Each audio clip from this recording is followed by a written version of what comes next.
What are you trying to get from your partner? Is it connection? Is it respect? Is it a sense of being loved, being part of something? Is it being appreciated as a sexual being? Is it being appreciated as a provider? Is it just connection, talking, being heard? What is it that you were trying to get from them? And normally, if you've got a relationship history, like most of us have, when you become of a certain age, you've got a history behind you, that pattern is reinforced with each relationship, and you're trying to get the same thing from each person.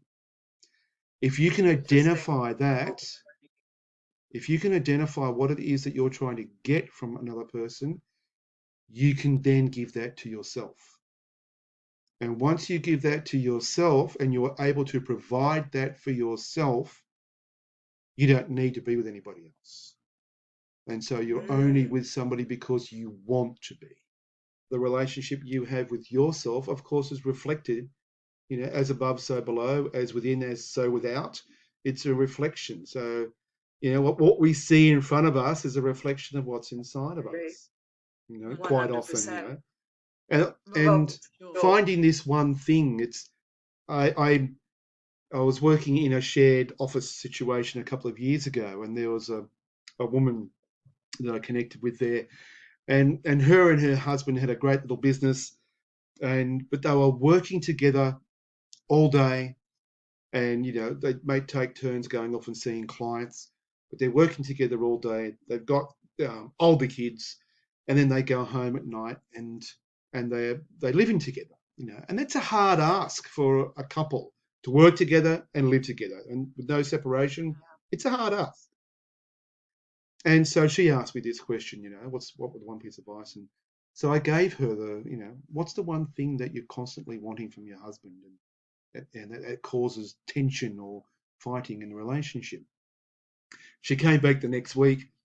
Steve, you were so right. You were so right. I figured it out.